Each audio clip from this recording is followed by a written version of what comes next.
Okie dokie. So, the first thing I like you to do is to state your name and the date you graduated. Okay, well, I'm Marilyn Harmon, and I graduated in 1945 from, and that was the first year that the school was called RIT. RIT. Yeah, up to that point it was Mechanics Institute. Local people always just referred to it as mechanics. I know. So, what was your maiden name? Harmon. Oh, that was your maiden Yes. name. Okay, good.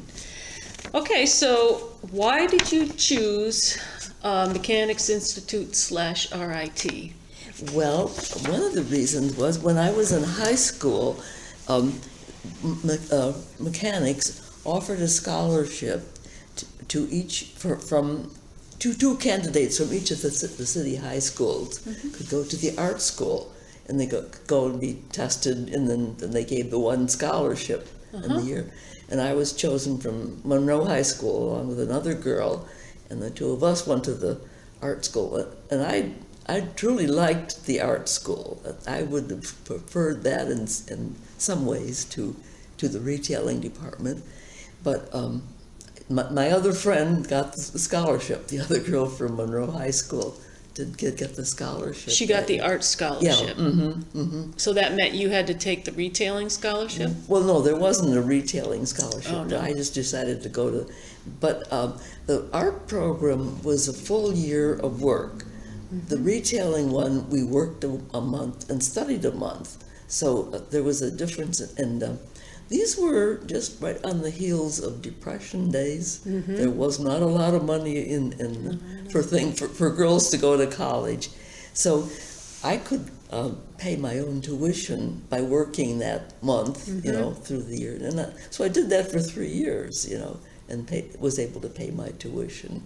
I continued to live home, didn't pay board, those sort of things, so that. You're answering all my questions. Oh, really? Yeah. Well, here's one. How did you hear about the school? Well, I think probably from this art teacher. She was encouraging several of us to go on with artwork. I would have preferred to go to the art school. Right. And I ended up doing watercolors and just for my own pleasure. Right. And through the years. Oh, interesting. Yeah. But I've always liked, decorating for houses to look nice and architecture things. That's always seemed to be the thing that I was most interested in. Right. And this was a school that offered it, as opposed to, for instance, going to a standard college, where Right. I may not have been taking courses that I really didn't feel I would be doing well in some of them. But, So how did you see, you saw RIT as more of a trade school? yeah. I mean, I know that's what it was in those days, but you were well aware of that and fact. it was a well-rated school for what it offered. Oh, yeah, I think students got out of there and they basically found good jobs. One of my questions was, tell us about your living situation while in school. Well, I lived home. You lived home. I stayed at home all 3 years, and there was a dormitory, Right. as you know, and The Kate Gleason dormitory, was that there at that point? No, I don't know what they called it. It had been an apartment house. Yeah, the Frontenac. Right, that was the name of it. Yeah, I think they later named that the Kate Gleason dormitory, but that may have been in the 50s. May have been in the 50s. So how did you get to school every day? On the bus. On the bus, right. Taking a bus from home, Yep. down. And I lived on East Henrietta Road, which was near Westfall then. That's where I lived. It was our family house. A house that my great-grandparents had built, and it was originally country and farm out there, but it was getting a little more cityfied and Right. sophisticated then. So what number child were you? I was the first. You were the first. And I had a younger brother, just the two of us. Just the two of you. So would you get on the bus in the morning and stay at school all day, or? Yes. We had lunch there at school, and I did that. And then when I was working, the month that I worked, I would take that same bus downtown to Main Street, and I worked at McCurdy's. Oh, did you? You remember the McCurdy's Of store? course the one I that do, was, yeah. has just been torn down now. Mm-hmm. Yeah.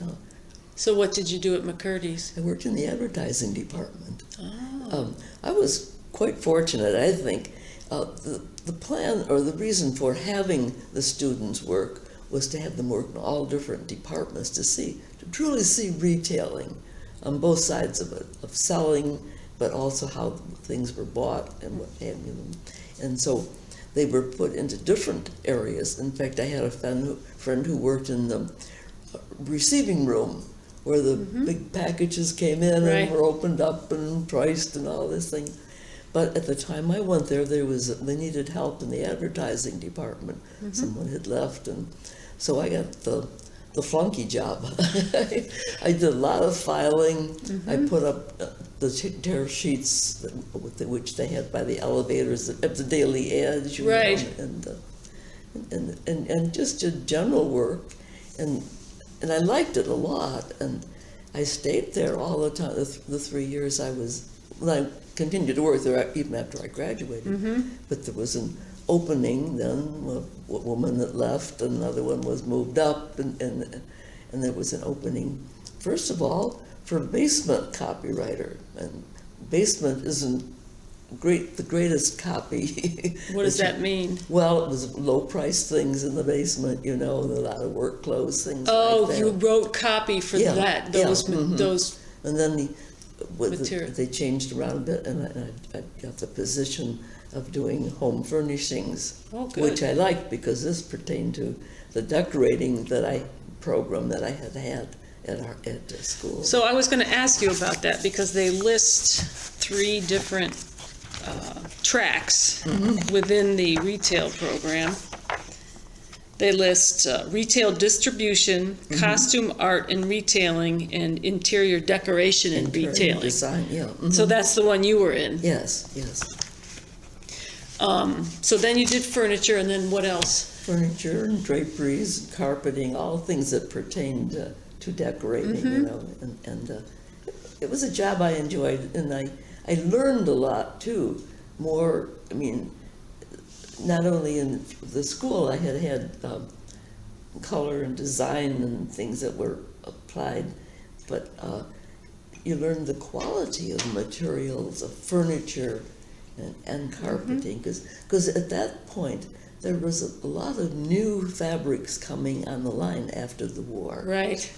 Synthetic fabrics, because carpeting before that was wool or cotton. Right. Suddenly they were using nylon Right. and some of the acrylic yarns. And there was a lot of things and I learned, they told me about them because I had to write about them, you know, so I would sometimes talk with the sales rep, always with the buyer. He knew what he wanted to push and with the prices and things, you know, but it was a very interesting job for me, and it was almost a continuation of my training in school. You Right.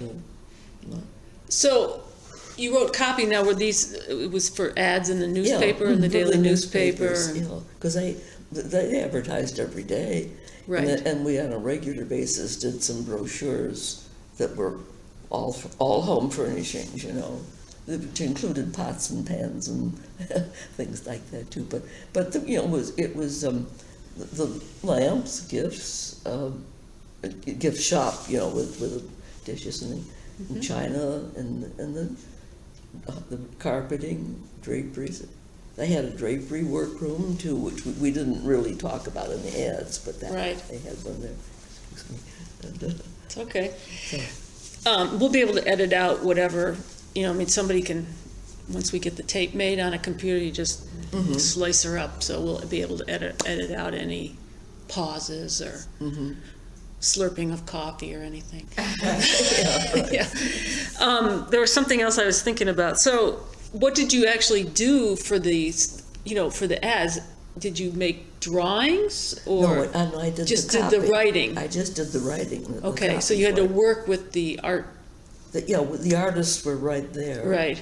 Sometimes a buyer would have photographs from the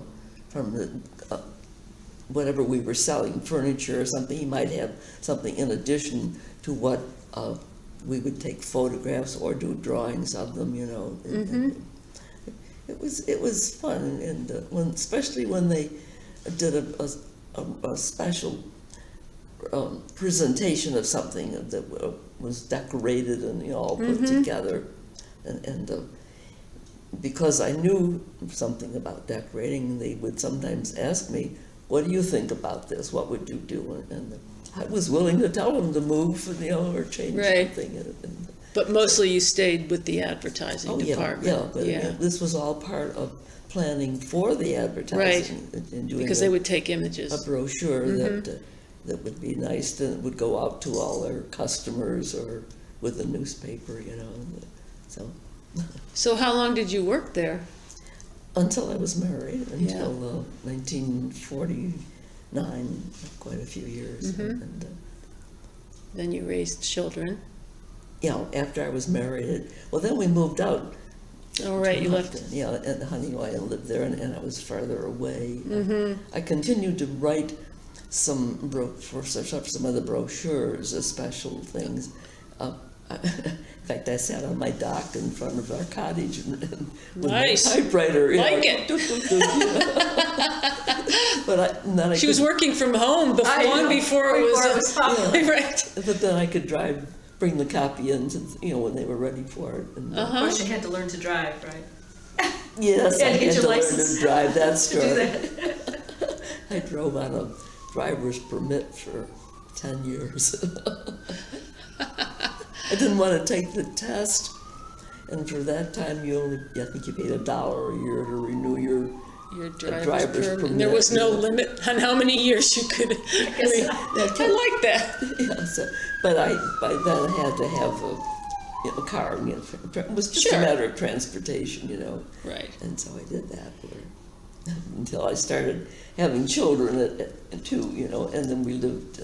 After I had kids and we bought a house here and lived in Rochester.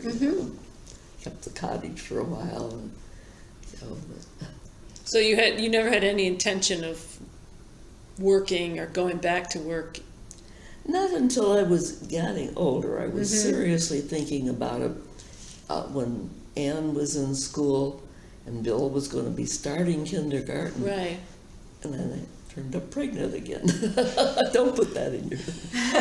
We'll slice that piece out. No, but all of a sudden I was going to have a third child, which I really wasn't planning for. I had a boy and a girl, you know, what more can you want?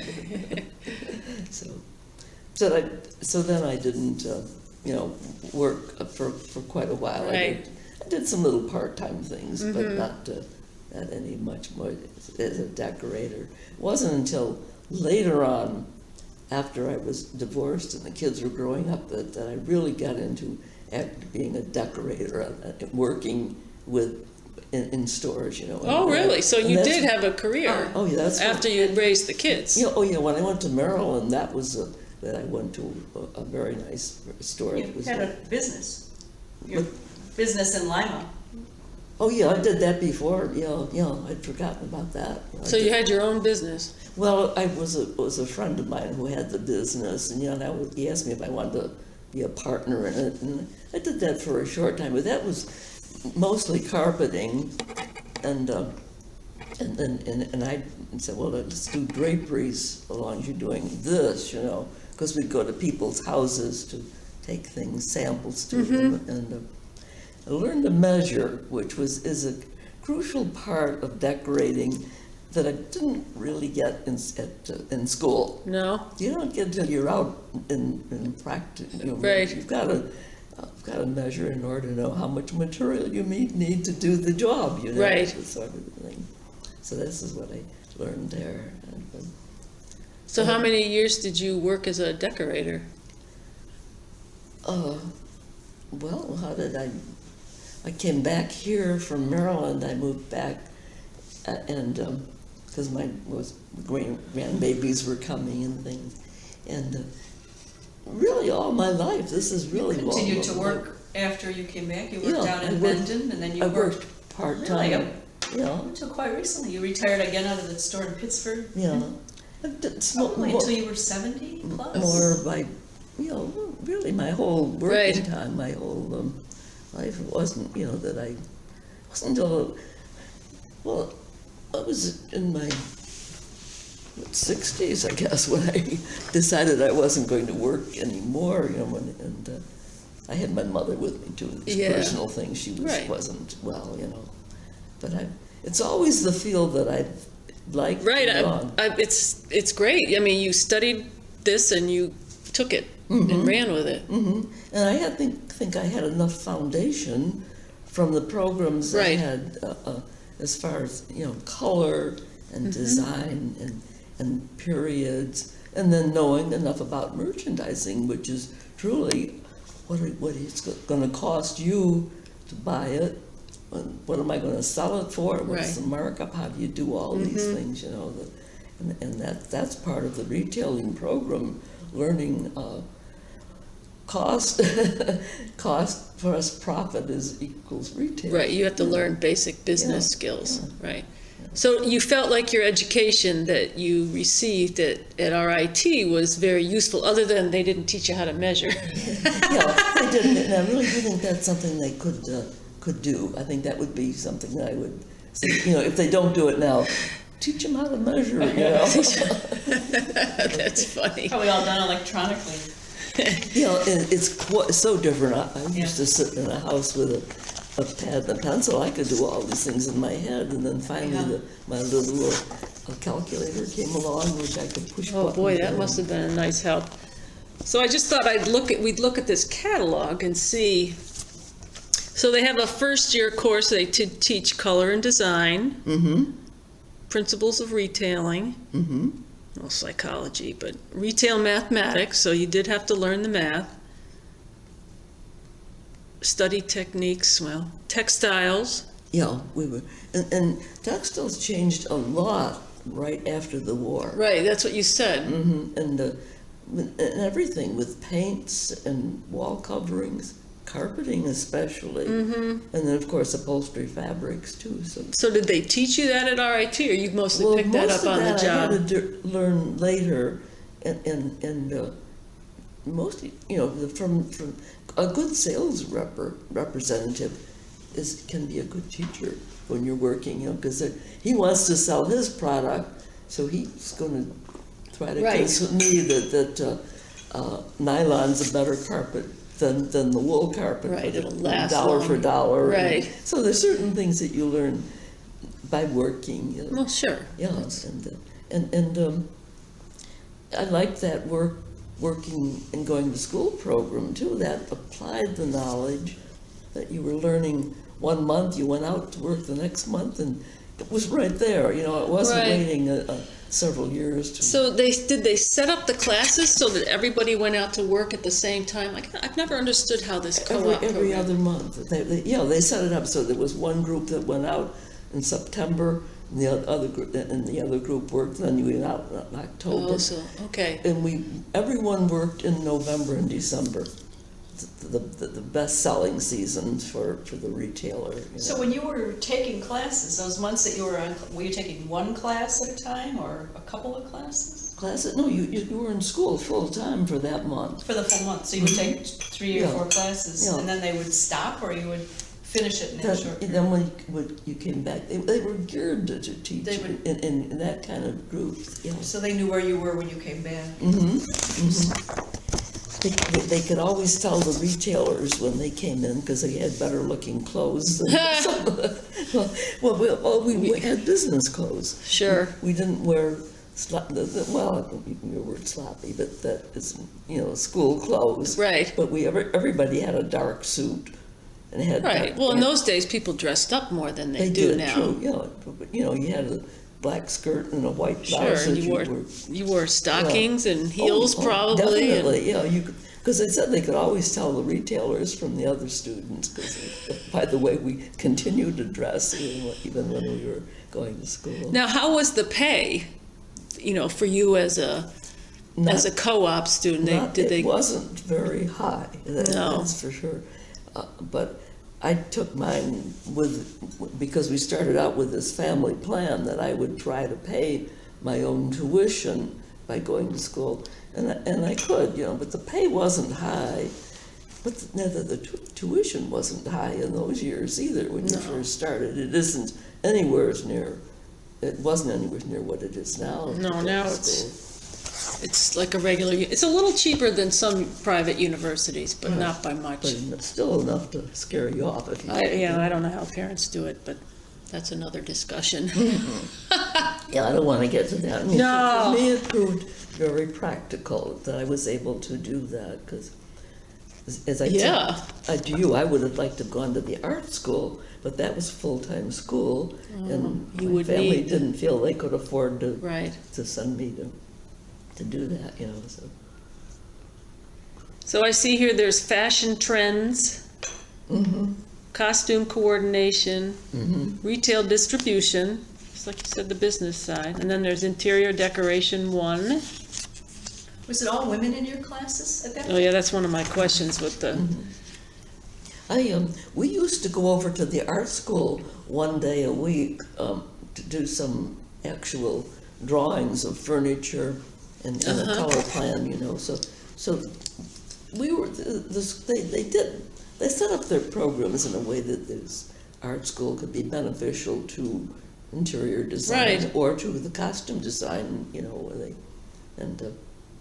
We have a picture, a photograph that I love, and it shows, I forget what it's called, these two women looking over this model of a house, and they seem to be moving furniture and things around. We had little toy things. Yeah. And you learn to draw a floor plan and to move furniture around, because, and then to do a projection of that, setting it up so that you put your furniture against the wall, you're looking at it. If I'm drawing a floor plan that has that small love seat there, this one out, I want to project it too, to show it how it looks in the room, on the rug it's sitting on, and the table that's next to it. So and so you learn to draw. I mean, it's an advantage to have some drawing skills for sure. to do this. You still do that. When you moved, I did. She set up her house. For every room and moves things and has little furniture and grids the whole. And I cut out paper furniture, and I moved it around. And when I moved, I handed it to the movers, and I said, "This is where these things go." And this one looked at it and he said, "Is it going to work?" I said, "It's going to work, so just follow the plan." And it did. It didn't take long at all. But now it says here that you had a class in drapery construction. Yeah, training in fundamental construction procedures. Yeah, we learned how to make a pinch pleated top. I never worked in a workroom doing that. I have seen it done. I've been in workrooms, but that's I never had to sit down at a sewing machine and make a. but pinch pleating is where they didn't at that time. Where most draperies were pinch pleated. Now we're seeing tab tops and big eyelets. And, different things. Yeah, that more formal look was everything popular then. And usually people who hired a decorator wanted it done that way. They had more money. They wouldn't hire a decorator if they didn't have enough money to buy better furniture and to have custom draperies made, custom carpeting. We could do carpeting with a border if we wanted to do it that way, with broad loom and then a different colored border if we wanted to do it.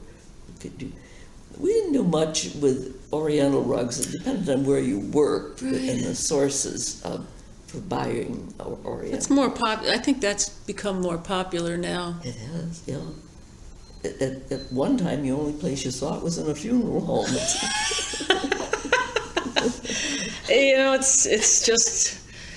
It's just trends and everything. I mean, I have hardwood floors and carpeting, and I think that's. Oh yeah, that's what people want now. Definite trends, because 30 years ago, when carpeting was really done very well, and colors were fresh, everybody had wall-to-wall carpeting, and now they do.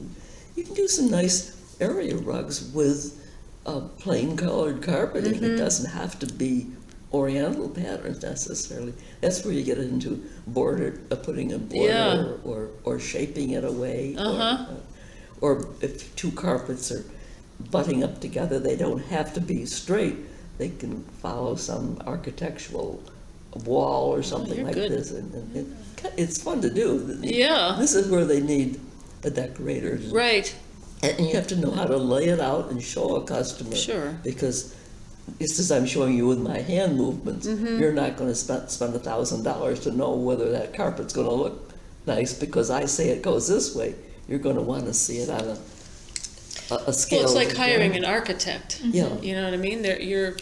You understand interior. I don't understand. I put some chairs around. I think I have a sense, but you have a background. You've learned and the different customer techniques. knows what they want.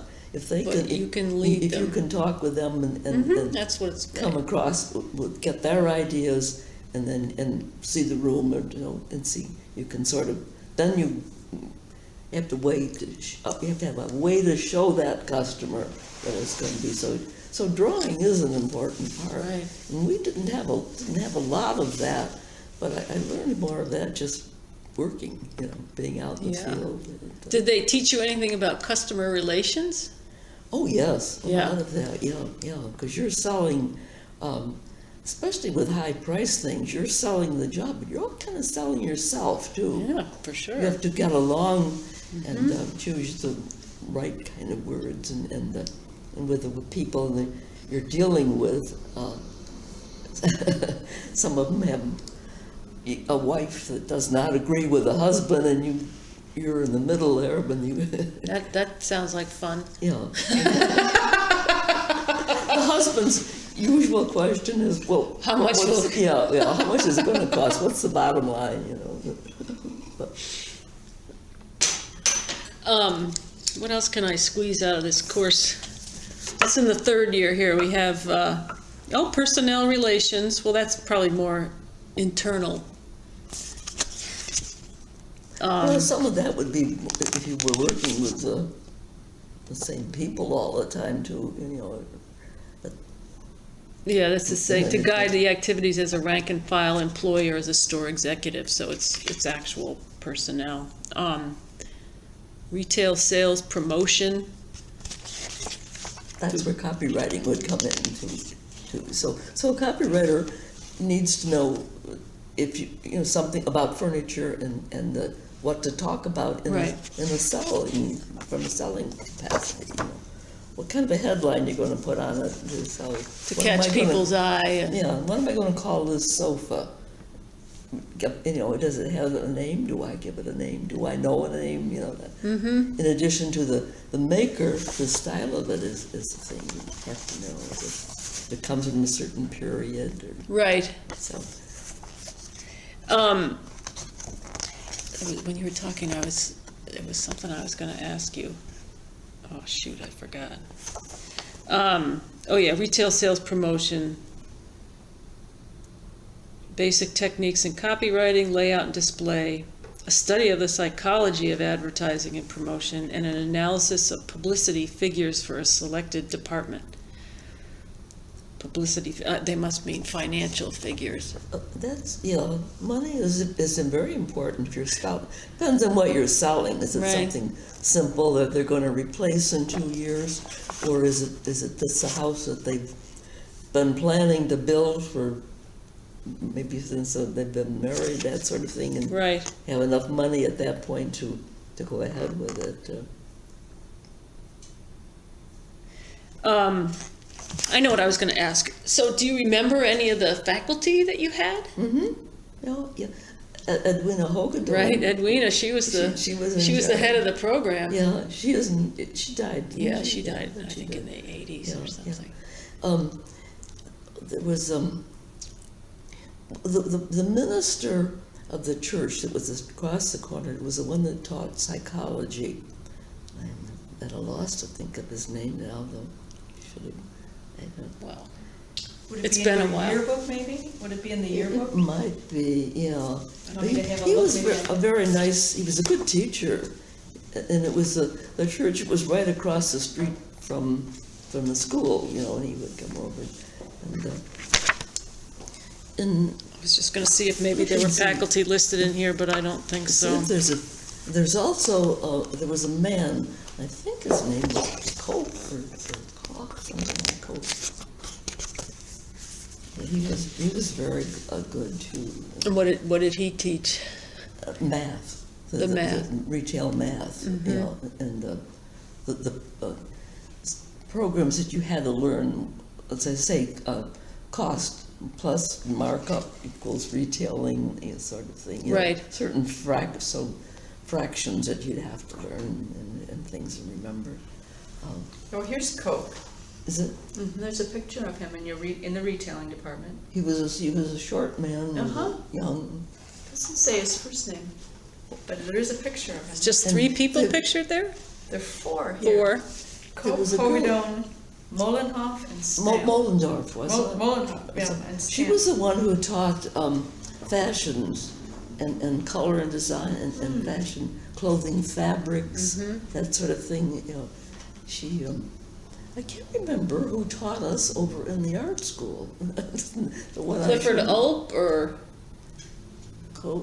I don't know. I think so. Bond, Wells, Lapp, Clements, Horn, Rao, and Yeah, I White. remember. Do you remember I these? recognize those names. I'm hard put now to tell you anything about them, or Right. you know anything that I read particularly. about. Now, how did you find the faculty? Were you impressed with their knowledge? Oh yes. Yeah. No, I never felt that I was missing anything.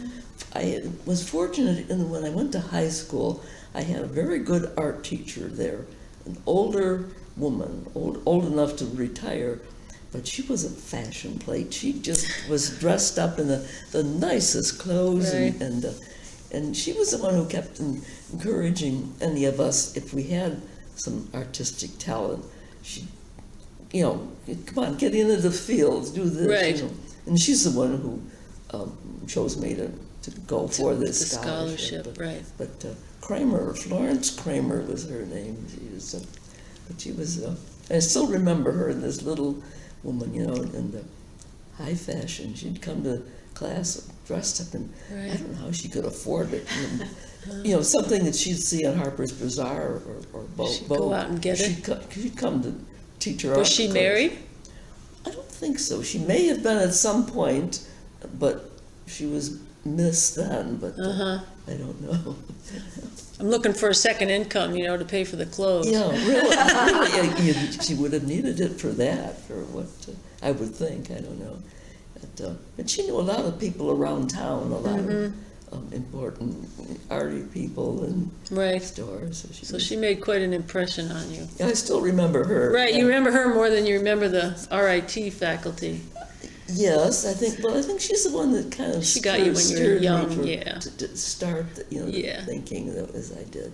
I mean, do you think that she singled you out because she sensed that you were interested in pursuing school and a career? I think so. Because that was sort of unusual even in those days for Yeah, a woman to want to. And the times were still hard then too. That had been Depression years. And I don't know, you're not old enough to remember those, but No, but my parents did. yeah, I'm sure. I mean, they were really hard times. Oh, I know. Both my parents came from. My mother was quite poor, and my father was, just middle class.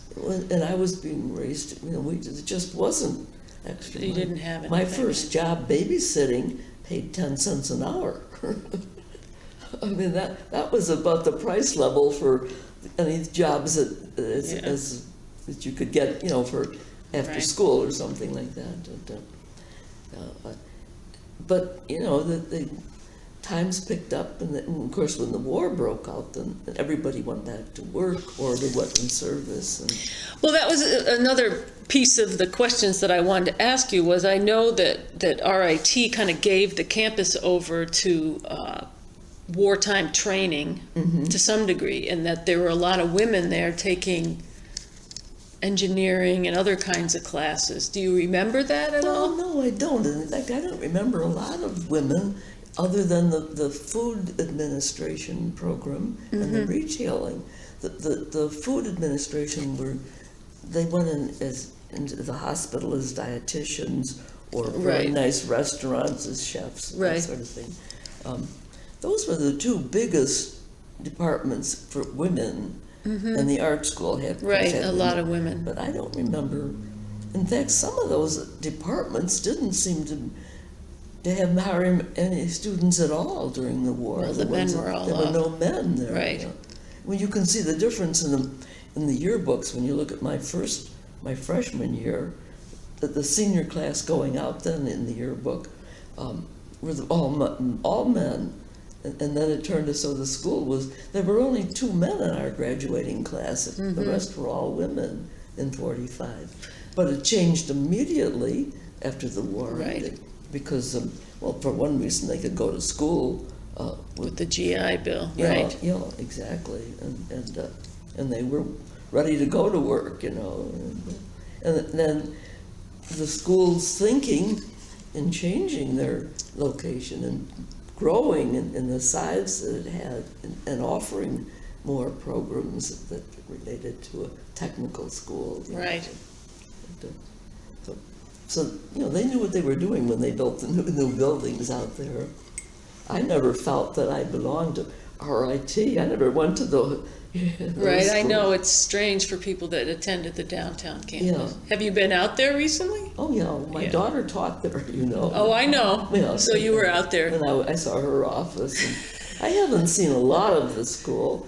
And in all honesty, I was never really impressed with the outside of it, the brick. Oh, they kind of grow on you after a while. Yeah. And you think of colleges on the traditional big colleges had more trees and I know, things around ivy-colored them, buildings, yes. Yeah. Well, they built this to look like a technical school. And it did. It certainly does. So you don't remember that many women you remember a lack of males. Maybe they were special classes that they were using to train. There just weren't very many. Let me my books here. Let me show you the difference in the. And I thought one of those might be the psychology teacher, I'm not positive. Maybe Ramekin was the 43, and these were. Look at the men here, and this is a graduating class. Yeah, there's a Men lot. And women both, yeah. Then look, let me show you in my 45. This was the graduating class. They're all women. We had done that 3-year program, and there were only 2 or 3 men in it. They were all women. There's one Very few of them. Right. And these are not. There would be some marketing or technical classes, but most of these were. The biggest group was the food administration and the retailers. And that was mostly women, though. Oh, yeah. And why wouldn't men go into the retailing, I wonder? It just was considered Some more... of them were buyers. A lot of men are very successful buyers. Even in high fashions, they still they know how to merchandise, how to sell. Right. Because selling is having the right thing at the right price, and that someone wants. But do you think RIT advertised the program more to women? Did they gear the whole retailing? I mean, because of the, you think about the costume design, that's probably more. They called it costume design, but that it's right, I know it was clothing. I don't. You didn't I feel don't that think they advertised it just to to women. women. No, I think it was. I think the fact that the men weren't available to go to college at that point. Right, it had more to do with the lack of men in the program. Okay. Yeah, I think that definitely had. I don't really know about the numbers of retailing students, I always assumed there were more women just because it somehow was more of a female occupation. But working in a department store where I got to know the buyers, there were men. I'm thinking now of McCurdy's, the shoe buyer was a man. Some of the high fashions were and then, but the rest of them, the home furnishings the carpeting was a man, furniture was a man. So, you know, they were there. Right. Do you think they came in by getting a business degree somehow, rather than? Perhaps so. Perhaps that, I'm not sure. Yeah, I know. I think they I'm would not have had, I don't know if the store was looking for a new furniture buyer, would they be looking, they probably won't expect him to have a merchandising degree, know what he was doing, working with a lot of money. They were, you know, furniture was expensive, Right. and the amount they were buying. So. Did you ever feel when you went to work that there were anything? Did you ever feel because you were a woman that you weren't being treated as well as the men? You weren't being given a fair shake because they expected you to go off and get married or something? Yeah, I think that feeling was definitely there. You know that. However, I'm thinking now of my advertising manager. The way McCurdy's particular one was set up, there was a manager over both advertising and display, and he had that was a man for that. There was a woman who was appointed to be the advertising manager. The display manager was a man, but she was married. She was older, but she was finally married and never had children. Right. So she had worked a long time, and one of the copywriters was older and not married. So, Yeah, I'm not fishing for answers here, but I'm just curious what the atmosphere was like. Yeah, but and the artists that worked, there were most of them were women, but the one who who did the layouts, that laid out the play, was a man, and then there was another young man who came back from service, who was a good artist, and he came in and he could draw anything, and did. They used him just that way when could he draw, you know. But the way the office was set up, the back office had the 3 artists sitting there, another layout man and an artist, and then the couple of offices there that the copywriters had, you know. So we had everybody's office was small with a desk and a typewriter and a telephone. A manual typewriter, no less. Oh yeah, yeah. Yeah, electric typewriter scared me the first time. I was so used to really typing. Pounding on it. Yeah. I had to learn on a manual too. You think, how did our fingers? I was going to ask you, you know, Edwina Hogadone's kind of, I mean, we know her name. I don't recognize the other faculty member's name, but do you remember much about her, or? She was, I wanted to see, when I had an interview to go to school there, I think I applied and they sent me up to talk to her. I had sent an application in or something, and she wanted to know, and she was very interested in the fact that I had competed for a scholarship and was then interested in the school. I think she felt that maybe the retailing should offer a scholarship or something. I don't know, because she was asking how I felt about that.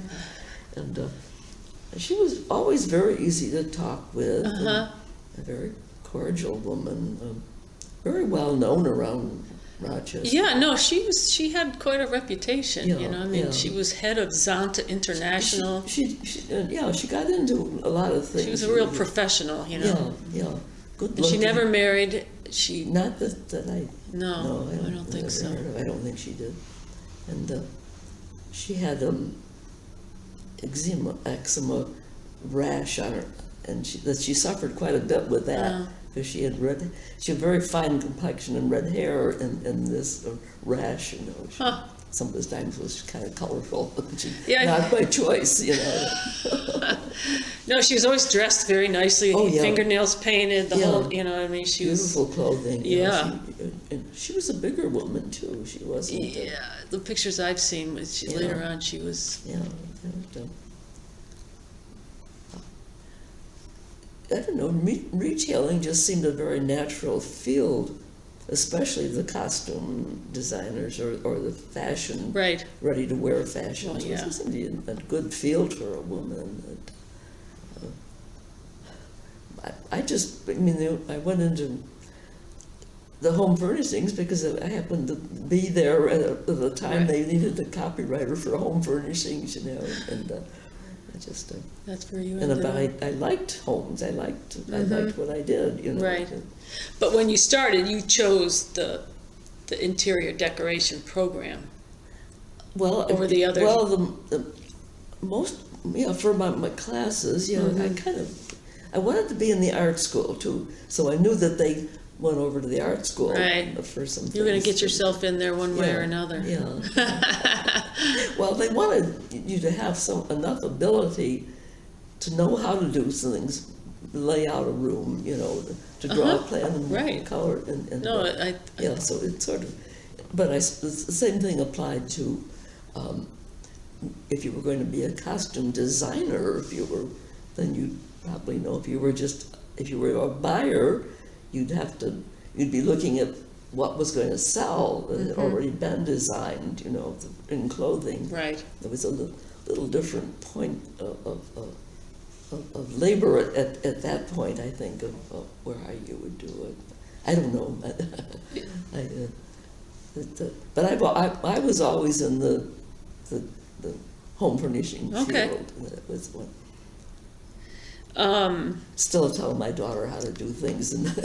I wasn't going to ask that question. I'm sure you're very helpful. Well, She is.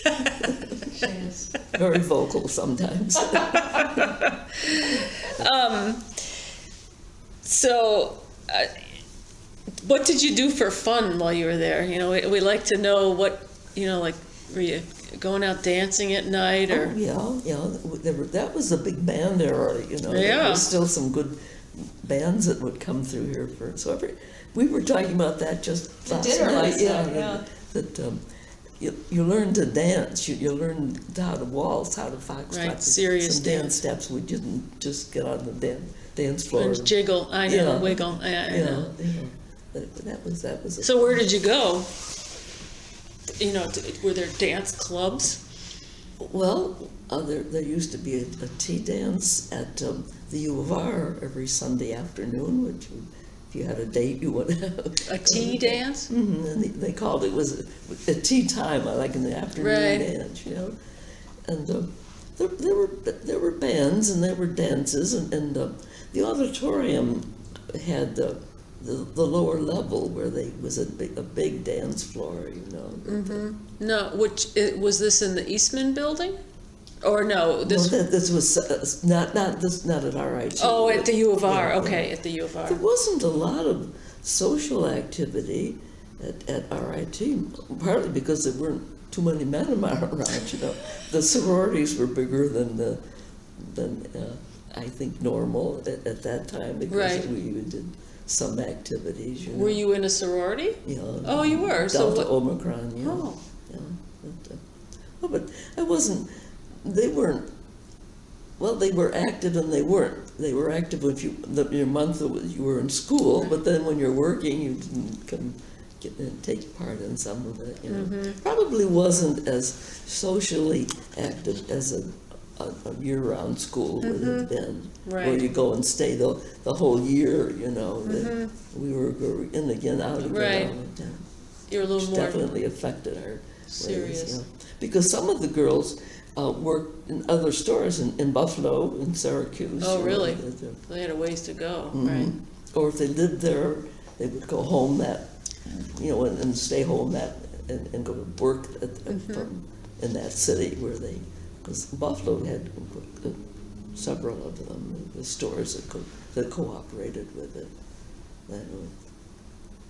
This was an arrangement that the school made with stores of having the students go there. Oh, I'm and sure for they the store did. to use them in different parts of the store, other than just behind the counter with a cash register or something. Right, so you would actually learn Yeah. something. I mean, it's good to be with the customers, but that's Yeah, just but the they beginning. wanted to Yes, they wanted to be part of a training program. right. So you didn't have that much fun because you were working. Yeah, well, I wouldn't say we didn't have fun, but it was just, I'm teasing you a little bit. yeah. I mean, were there places around the campus that you would just run out to and like go have a beer or a cup of coffee Not or many, something? not No. many. Of course, I didn't live in the dormitory. I Right. lived home. No, but it was not. What was that place you were telling us about where people would come for lunch on, it was famous Oh, well, on the campus for? That was on the campus. The food administration program, a part of their program was to make lunch. Right, they were in the lunchroom. They had a lot of people come in. It was a pretty good business Mm-hmm. that helped them. I don't know what the prices were because I never had lunch. I mean, I didn't go there for lunch. There was a cafeteria for students, but it wasn't the lunchroom that So was people open. from the community would come Oh. to Yeah. eat, Oh, yeah. like a restaurant, There were allowed to be low price kind of meals. Oh, interesting. Yeah, and the girls did, they planned it and and they learned how to financially operate the business, the buying of food and preparation, selling. That was and I'm not certain because I wasn't involved in whether that was a work a month, study a month. I'm not sure that. It was co-op based, but I don't know if it was month by month. Yeah, I don't know either, but it made money. I know that. They were pleased with that. They had a lot of local people who would go there for lunch. And then they had the dormitory girls, they had dinner there at night. Uh-huh. And I think they had their breakfast in their own rooms, I think, because some of those rooms were set up like little apartments, so Yeah, they could, I've seen pictures of them, yeah, yeah. they were nice, yeah. Well, sort of nice. They were, some of them were comfortably furnished by the students, and some of them looked like like a dorm room. Yeah. Friend of mine whose mother was a decorator and an antique buyer, and her daughter was there. She came with some furniture that was very nice, with draperies to go on the windows, with big cabbage roses that were stuffed. They were chintz and they were stuffed. They were the tie backs on the. Oh. Everybody loved Rosemary's Room. Well, I'll say they loved it. They went to see it. Some of them couldn't stand one of those Rosemary's Room.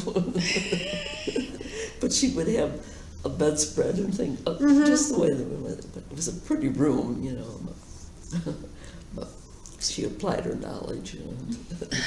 So you did know, you got to know other students, and you would go to the dorm rooms and hang out. And now, did you keep in touch with any of these people? I did for a while, yeah. So many of them moved out of town. Yeah, did they? Yeah. They have to go back home, as I say, the warriors were over. They were going to other job openings or getting married and living some other place, Right. Yeah, I often wonder who is, when I look at the yearbooks, who's still alive, Yeah. Because, we're all now in our 80s. You're in your 80s, right? That class, Right.